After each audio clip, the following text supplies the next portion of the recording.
superar y trabajar esos grandes problemas de la educación en América Latina, como es el acceso, la cobertura, la calidad y la deserción estudiantil. Siempre los problemas han continuado. Fíjense que vemos que, por ejemplo, en países, 21 países de América Latina y el Caribe, los estudiantes de las familias de mayores ingresos tenían 5 veces más probabilidades que los más pobres de terminar la enseñanza secundaria superior. Solo la mitad de nuestros jóvenes leía correctamente. En Guatemala y Panamá, por ejemplo, por cada 100 estudiantes de 15 años de estrato socioeconómico alto que dominan los conocimientos matemáticos básicos, solo 10 lo hacen entre los estudiantes que están en las poblaciones vulnerables o en nuestras poblaciones más pobres.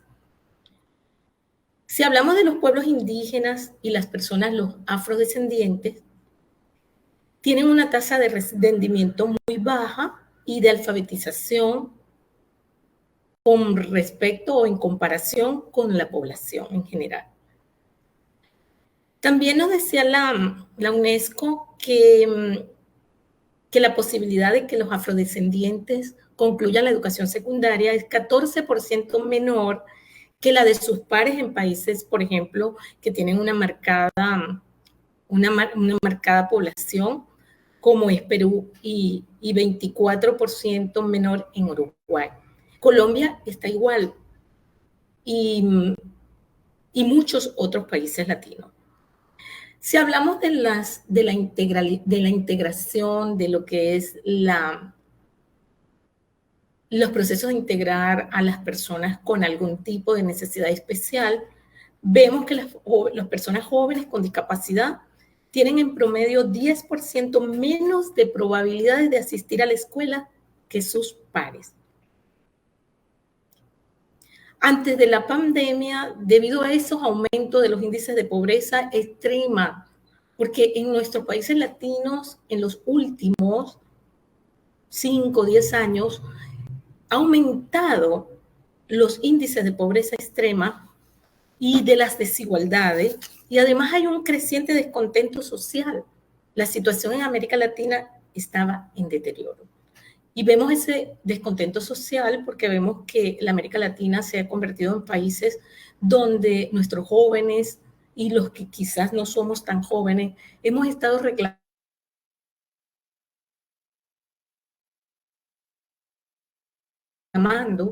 ningún tipo de políticas para atender esos estados de pobreza que hemos desarrollado en la América Latina. Es más, han contribuido con ellos. Y además de eso, hemos estado luchando mucho, y yo creo que desde la escuela, desde la educación, se ha hecho de alguna forma con ayudar y recuperar esos espacios que hemos perdido y donde los poderosos, entre comillas, se han adueñado de nuestros estratos, nuestros estamentos políticos y sociales. Entonces vemos cómo hay las dificultades de cobertura, acceso y calidad educativa no se ha superado. Y antes del COVID, esto era una situación bien grave. ¿Qué pasó durante la pandemia? Según los datos de la ONU y de la UNESCO, a mediados del año 2020, más de 1.200 millones de estudiantes de todos los niveles de enseñanza en el mundo quedaron fuera del sistema escolar presencial. Más de 160 millones eran estudiantes de América Latina y el Caribe. Quedaron fuera del sistema presencial escolar. ¿Y cuál era la realidad? Pocos países contaban con estrategias nacionales de educación por medios digitales o por un modelo ya consolidado para usar las TIC. Existía un acceso desigual a conexiones. Para nadie ha sido un secreto, ni es un secreto, que por años la América Latina se ha caracterizado, los países latinos, por tener las peores conexiones a Internet. Y en los sectores de menor ingreso y las poblaciones vulnerables, esta situación se hizo mayor. Y eso causaba muchas inquietudes cuando esto inició. ¿Qué vamos a hacer? Nuestros estudiantes con algún tipo de discapacidad también tuvieron dificultades para acceder a su formación. Pocos eran los estudiantes que tenían un equipo, una computadora, una forma, un teléfono para comunicarse, para conectarse con sus docentes y hacer algún tipo de continuidad educativa. Algunos países de América Latina tomaron algunas estrategias. Decidieron priorizar esfuerzos para mantener la continuidad educativa de aquellas poblaciones que tenían mayores dificultades de conexión y se encuentran en condiciones sociales y económicas más desfavorables. Vimos maestros trabajar con guías, construir un material hermoso. A mí me parece que fue un trabajo donde el maestro mostró su condición de apoyo social a nuestra sociedad, donde los maestros se comprometieron con sus procesos educativos. Vi la experiencia de Colombia, cómo construían las guías e iban a esos sitios apartados, rurales, a llevarle a sus estudiantes para que ellos pudieran continuar sus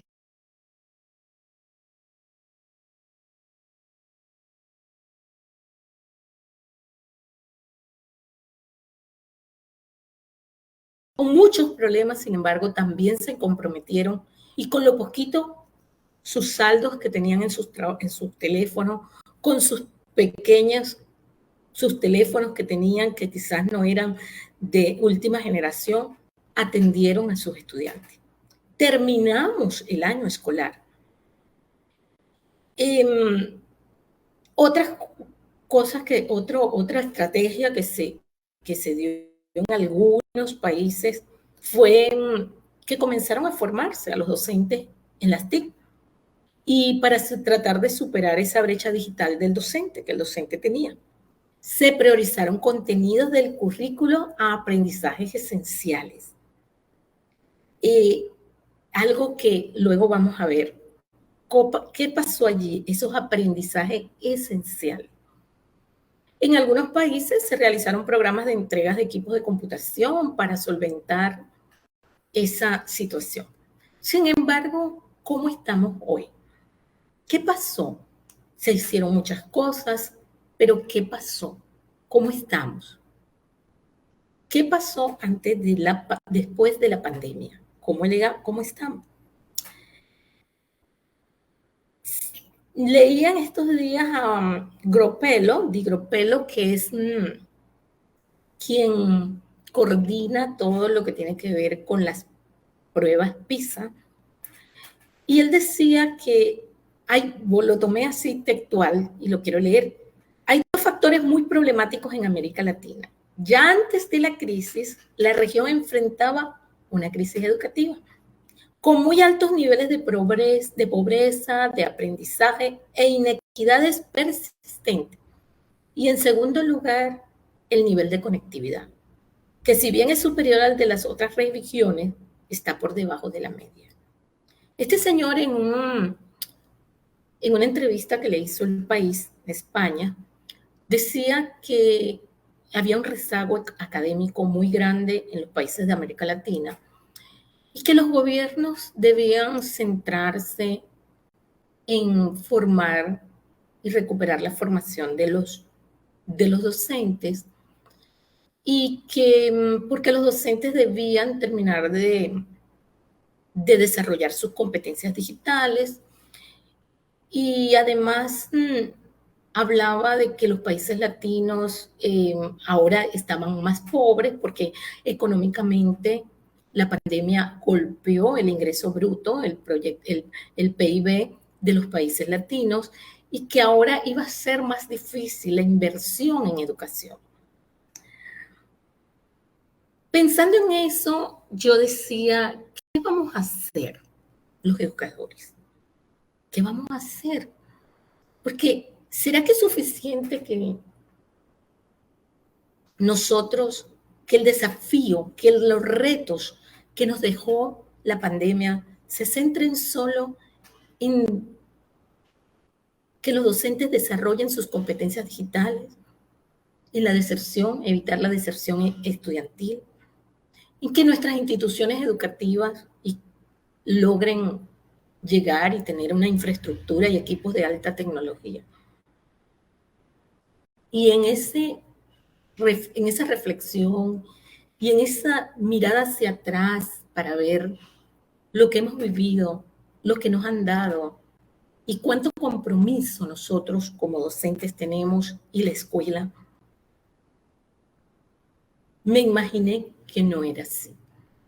Estos desafíos no se pueden centrar en eso. A lo mejor son importantes y claro que lo son, pero yo pienso que debemos enfrentar otros. Necesitamos una escuela libre y democrática, con nuevos criterios de ciudadanía. ¿Cuántos problemas, además de, vimos y nos enfrentó la pandemia? Nos enfrentó con una población que muchas veces los jóvenes no les importaba. Yo quiero salir una vida sin ningún tipo de responsabilidad social, como aquí en Caracas, en Venezuela decimos, como vaya viniendo, vamos viendo. Y vimos que nuestros jóvenes tienen mucho de eso. ¿Cuántos jóvenes fueron a la calle y luego fueron a los hogares? Y nuestros padres, nuestros abuelos enfermaron solo porque yo no puedo estar en la calle. ¿Y qué pasa con esos criterios de ciudadanía que hemos estado enseñando? Y nuestros docentes. Es que es solamente el enseñar contenido lo que necesitamos. O necesitamos un docente con formación integral. Y el currículo, vimos, allá dice, contenidos, se hizo una selección de los contenidos. Entonces, ¿será que tenemos contenidos que no son tan necesarios? ¿Qué será lo que estamos haciendo? De esta manera, yo voy a atreverme a plantear a ustedes todas estas reflexiones y estas ideas que tengo.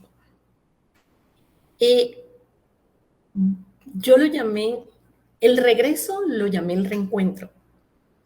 Y llamé esto una resignificación de la escuela en el contexto de la educación post-pandemia. Nosotros antes, cuando alguien hablaba y decía escuela, creo que todos imaginábamos un edificio, un espacio donde niños, docentes y muchas personas compartían un aprendizaje, donde habían reglas, donde nos reuníamos para aprender. Hoy nos dimos cuenta, luego de la pandemia, que la escuela puede ser cualquier espacio. Porque la escuela se convirtió en un rinconcito en la sala de nuestros hogares, o en el cuarto, o en un espacio allá afuera del hogar. Allí donde nos podíamos conectar, allí donde podíamos reunirnos con la familia a apoyar al niño a hacer la tarea. Y la escuela para nosotros los docentes se convirtió también en algún espacio donde hacíamos esas guías, donde hacíamos el material y donde en ese momento nos conectábamos. ¿Qué le voy a decir? Voy a escribir esto, pero le voy a pedir esto y él me va a contestar. Y hacíamos ese proceso de enseñanza-aprendizaje, pero virtual, imaginario. Entonces, la escuela se convirtió en cualquier espacio. Entonces, debemos seguir pensando que la escuela es cualquier espacio. Entonces, eso lo podemos usar para trabajar con nuestros estudiantes, desde cualquier espacio.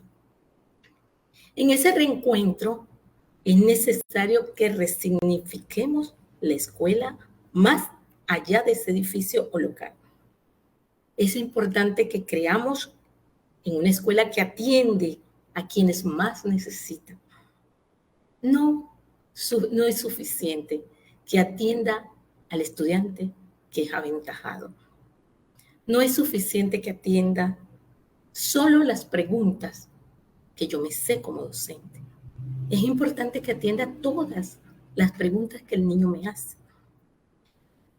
Y además que lo ayude a superar todas sus dificultades escolares y lo acompañe. Y si es posible, lo cargue como un bebé hacia nuevos caminos de ese conocimiento. Se hace importante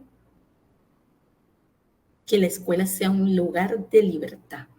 Se hace importante que la escuela la trabajemos desde otro concepto, desde el concepto de que necesito que el estudiante ame la escuela, que la quiera y que ahora que duró más de un año por fuera, se reconcilie con que la escuela no solo es ese espacio, que él pueda aprender en cualquier espacio, pero que la ame, que sea feliz en ella, porque la felicidad es sumamente importante para que él se reconcilie con su proceso de aprendizaje.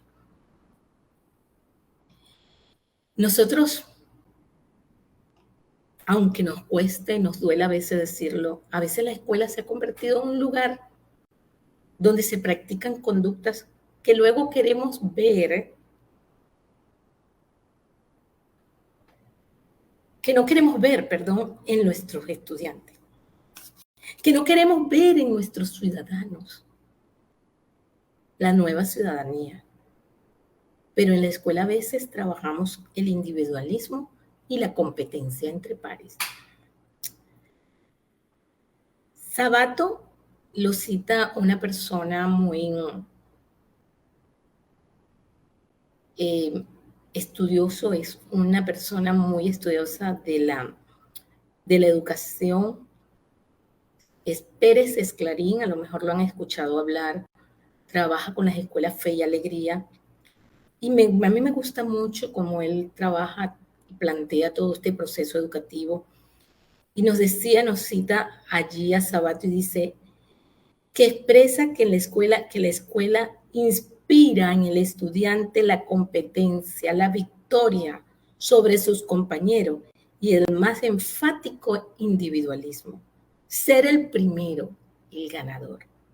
Vimos en la pandemia que no nos conviene ser individualistas, que tenemos que trabajar en comunidad, tenemos que trabajar con la solidaridad.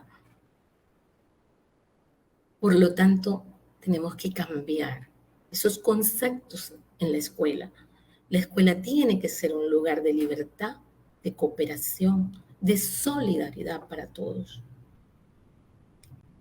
La escuela la hemos trabajado también como un lugar de verdades. Yo tengo la razón. Yo soy el docente. Yo sé. Usted está aprendiendo. Pues aprendamos que podemos aprender de nuestros estudiantes. Y lo mejor es que seamos una comunidad que aprendamos juntos.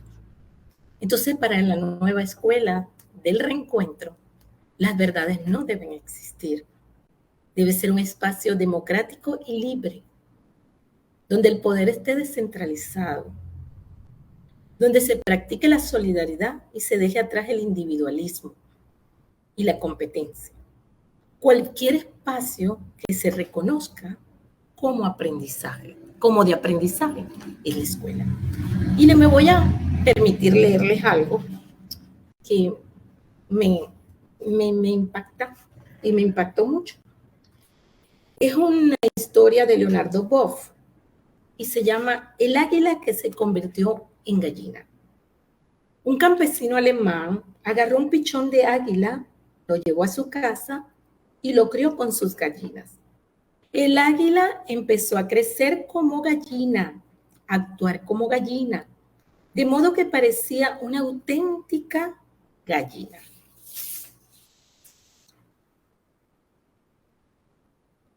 Un día visitó al campesino, un naturalista que se había especializado en las costumbres y hábitos de las águilas. Cuando vio al águila convertida en gallina, le dijo al campesino: ¿qué haces?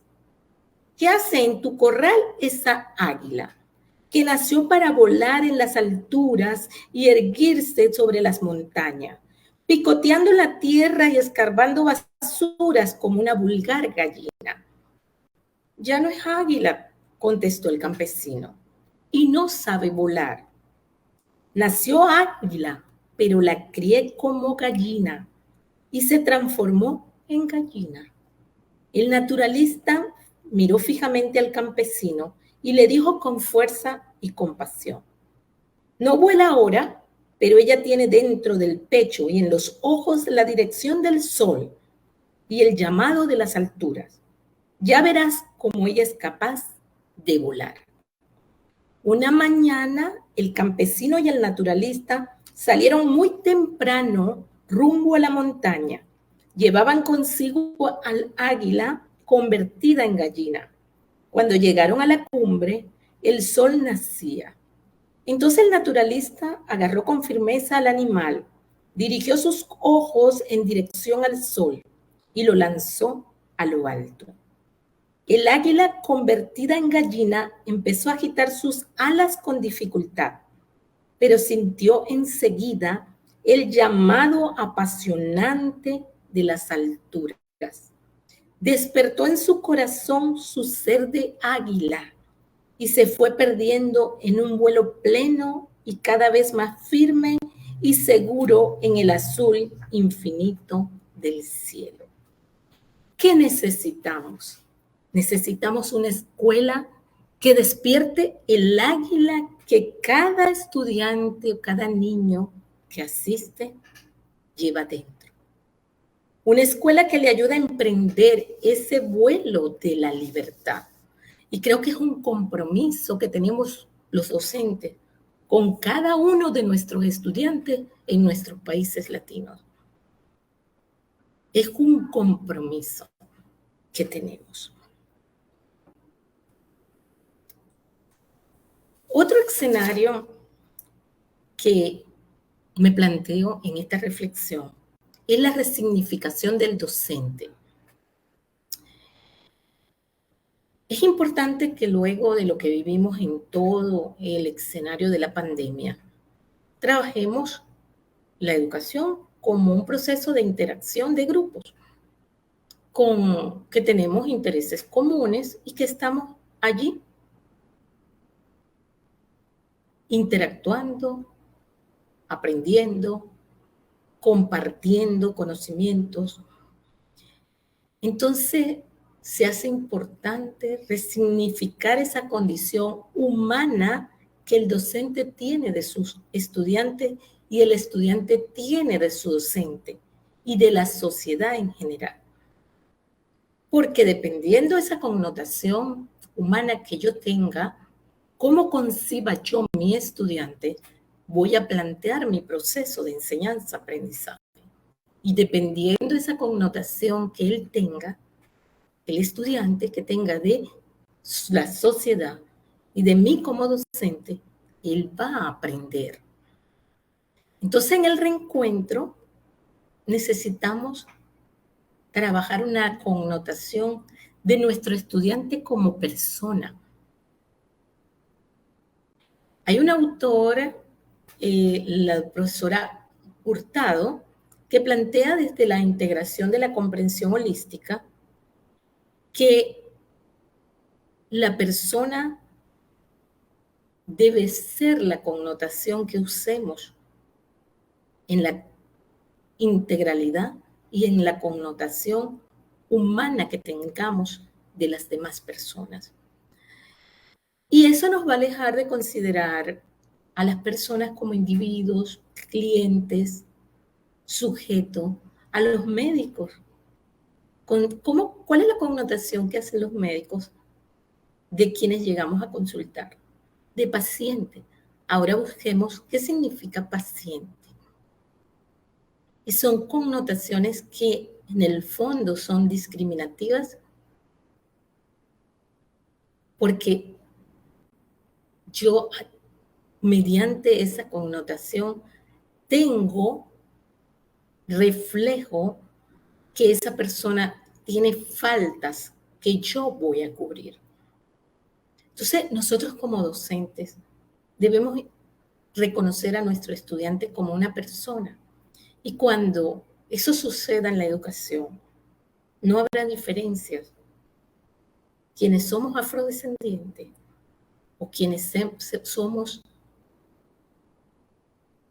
de otra cultura, o quienes seamos indígenas, o quienes seamos venezolanos, o colombianos, o peruanos, o chilenos, porque simplemente no habrá diferencias, porque esa connotación es lo que hace que veamos esas diferencias.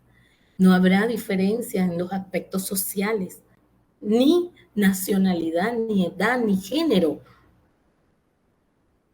con una nueva connotación de personas.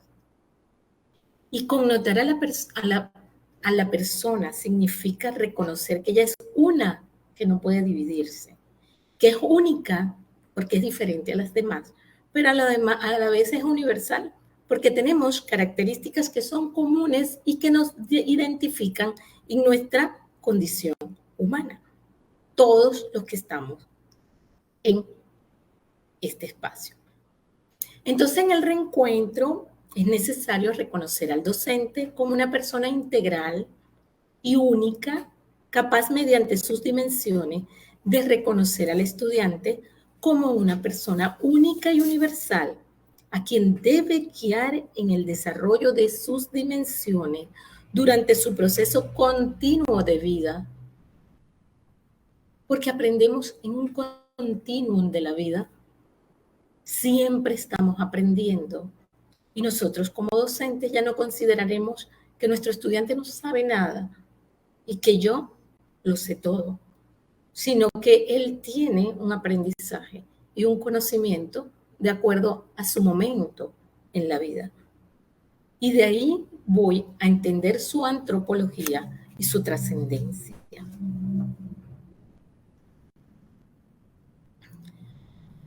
¿Y qué debemos enseñar en el reencuentro? Pues yo creo que debemos enseñar la incertidumbre. Fíjense que por años creímos que la ciencia y la tecnología podían lograr superar cualquier problema que la humanidad se le presentara. Creo que era un pensamiento común para todos. Sin embargo, el COVID-19 se declaró un día una pandemia y comenzó por allá, lejos, en la China. Y llegó a todos los países del mundo.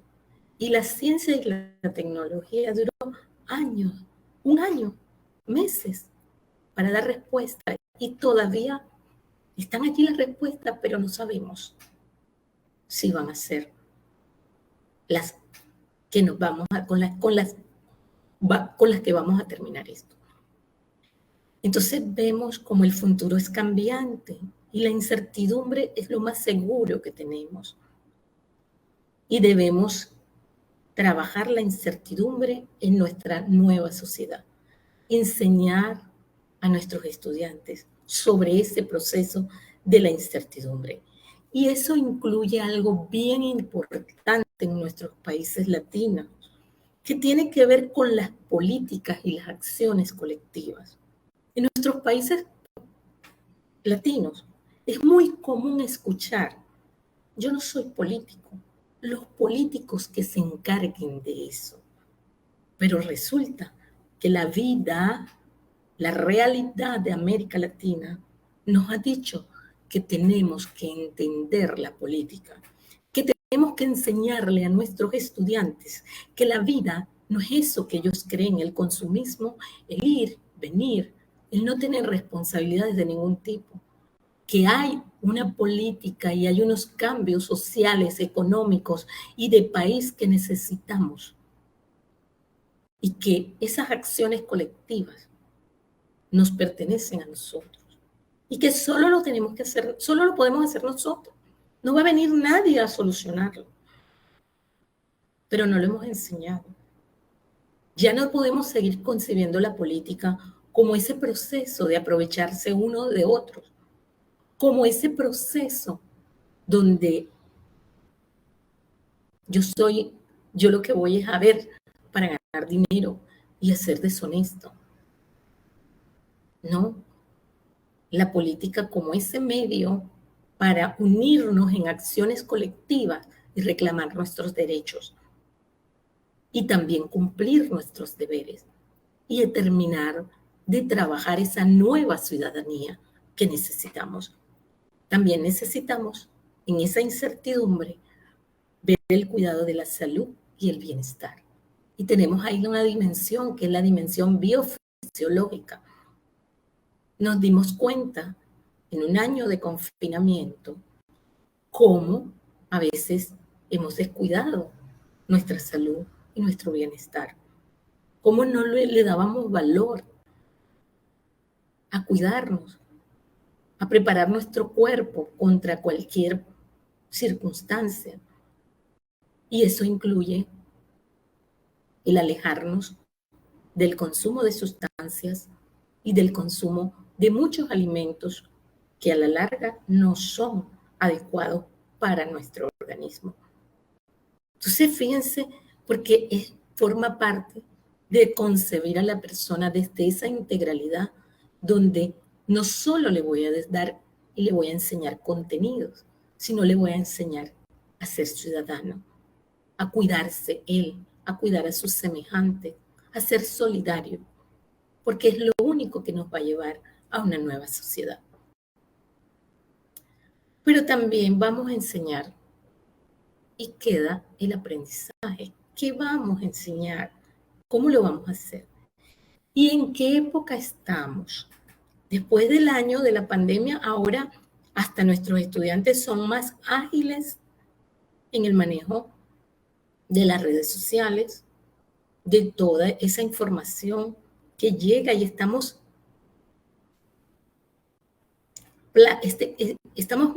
plagados, estamos llenos de nueva información, de mucha información en la red. Y nosotros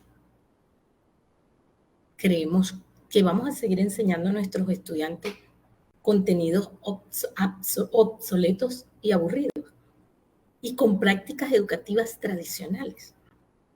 Entonces debemos empezar a trabajar en esa nueva forma de enseñar, en esos nuevos contenidos, y ahí voy a tocar el currículo para ver si son contenidos esenciales, en esa nueva forma didáctica de yo enfrentarme, de yo dar mis clases, de yo trabajar con ellos para que sean unos contenidos que a ellos les interese, que les guste y que los haga feliz. Es necesario que el estudiante sea feliz. Entonces vemos que los estudiantes de este siglo requieren aprender cosas de este siglo, no del pasado, no de lo que quizás ya nosotros estamos cansados. Pero eso nos va a llevar a nosotros a que tenemos que enfrentarnos a aprender cosas nuevas. Y otra cosa que en este reencuentro debemos enseñar es la afectividad. Hay un rol que el educador siempre ha tenido, que es el rol de orientador, pero que yo siento que por años, dentro de este quehacer del todos los días, la planificación, la entrega de los papeles, la entrega de esto, de una certificación, de un papel, de un proceso que hay que llenar, de un formato, el docente se ha diluido en ese proceso administrativo que le ha llevado tanto tiempo y que le lleva tanto tiempo y que a veces no lo deja hacer verdaderamente cosas que son quizás más importantes. Y cuando tengamos el reencuentro, ¿cuál es el estudiante que nos va a llegar? Conseguiremos niños y jóvenes que quizás perdieron algún familiar importante en esa pandemia. O a lo mejor perdieron a sus padres, a los dos por completo. ¿Y qué vamos a hacer con ese estudiante? ¿Cómo vamos a hacer para trabajar con él? Entonces, vamos a tener que recuperar ese rol de orientador para manejar el miedo, ayudarlos a ellos a manejar el miedo, la tristeza y la desolación. Vamos a tener que aprender a desarrollar resiliencia, la resiliencia, a darle apoyo socioemocional, habilidades socioemocionales, y ahí tengo trabajar la dimensión volitiva del ser, de la persona. ¿Por qué? Porque nuestro estudiante va a venir marcado por todo este año. Quizás va a ser, quizás me equivoque, pero creo que en todas las familias perdieron a alguien. Y si no perdieron dentro de la familia, era alguien cercano, un vecino, alguien muy apreciado. ¿Y qué vamos a hacer? Debemos estar conscientes de que hay que hacer un trabajo allí. Y un trabajo bien, bien bello, hermoso e importante. Es importante revisar las normas de convivencia escolar y reglamentos estudiantiles para comprobar si ellos están al servicio del estudiante y presentan un proceso de humanización o efectividad para el estudiante. Al respecto, Pérez nos dice: es preferible unas pocas normas consensuadas que un reglamento que asfixia la vida del estudiante y cree un ambiente represivo. Queremos un estudiante con libertad, queremos un estudiante democrático. Entonces debemos enseñar la democracia, enseñar la libertad. Desde la escuela, desde mi salón de clase, desde mi compartir uno a uno con mis estudiantes. Otro tópico que enseñar, otros aspectos en ese reencuentro, es la ética y la honestidad. Los docentes nos estamos enfrentando a grandes cambios. Antes la sociedad fijaba unos cánones de ética y de honestidad, y es más, se mantenía dentro de las familias y trabajábamos con ellos de la mano. Ahora no. Ahora nosotros predicamos algo en la escuela y la sociedad practica otra cosa. La familia practica otras cosas. Entonces nosotros estamos en el medio. ¿Qué vamos a hacer con eso? ¿Qué vamos a hacer? Se ha perdido la identidad de una persona social.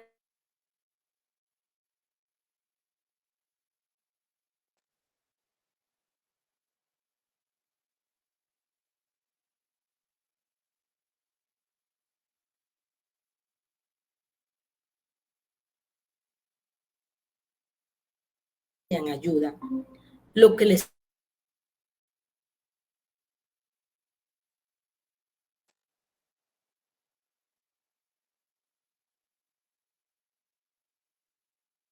formar en la ética. Necesitamos unirnos y fíjense, algo bien interesante que pasó en la pandemia es que de alguna forma u otra logramos que la familia se uniera al docente y a la escuela. Logramos que la familia viviera el proceso educativo con su estudiante. No podemos dejar que eso se pierda. La familia debe seguir allí a nuestro lado y debemos seguir construyendo juntos con la familia. Y la familia debe ser nuestro cómplice en este proceso de desarrollo de la ética y la honestidad. Porque es la única forma que vamos a tener para formar nuestros nuevos líderes y actores de la sociedad. Si hay algo que toda América Latina ha tenido como queja y ha reprochado, es que hemos tenido, yo no voy a decir que mala suerte, yo creo que lo hemos construido nosotros, nuestros gobernantes deshonestos y sin ética. Y yo me pregunto siempre, ¿qué está haciendo la educación para cambiar esta situación? Pero si ese que llega a ser el presidente tuvo una maestra y fue a una escuela, y ese que está ya en el Congreso, ese que es dirigente, ¿y qué pasó? ¿Por qué honesto? ¿Y de dónde vamos a sacar el presidente honesto? ¿Y dónde vamos a sacar líder honesto si la escuela no lo está formando? Necesita, pero nosotros tenemos que empezar. Creo que América Latina nos salva. Yo siempre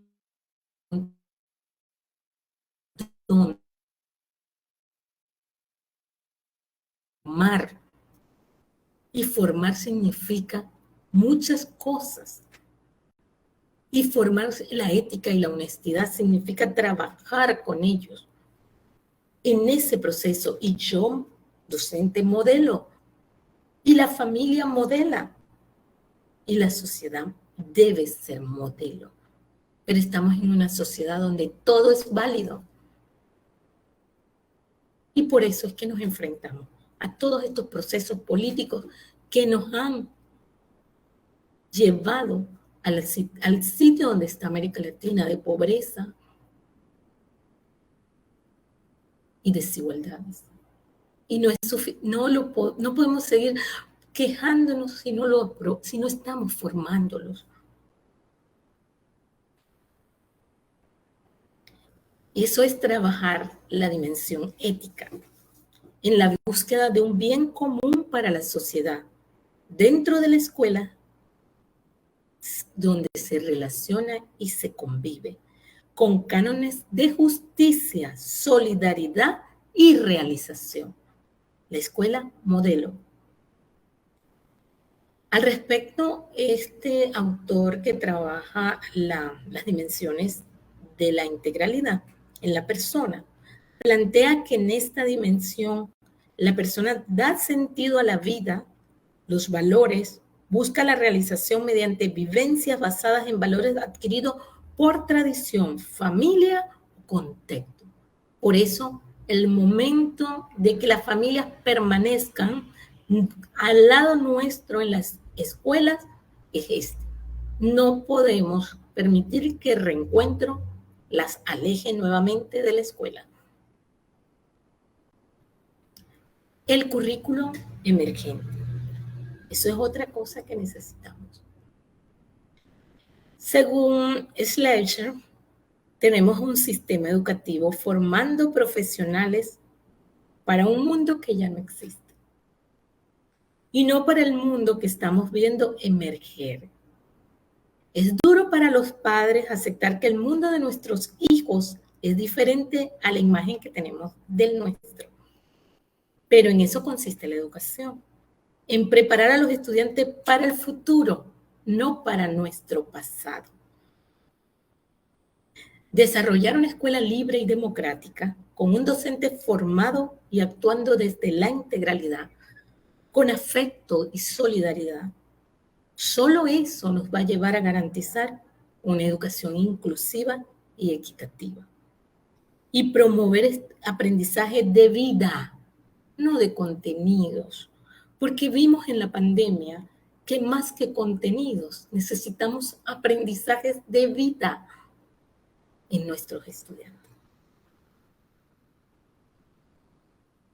Y para finalizar, voy a leerles algo que también es un poema de Martin Niemöller. Es un sacerdote, fue un sacerdote perseguido por los judíos. Y él dijo, primero se llevaron a los negros, pero a mí no me importó porque yo no era. Enseguida se llevaron a los judíos, pero a mí no me importó porque tampoco era. Después detuvieron a los curas, pero como yo no soy religioso, tampoco me importó. Luego apresaron a unos comunistas, pero como tampoco soy comunista, tampoco me importó. Ahora me llevan a mí, pero ya es tarde. No hagamos esto con América Latina y con nuestros países. Tenemos un compromiso. Y es un compromiso de mucha importancia para todos. Gracias.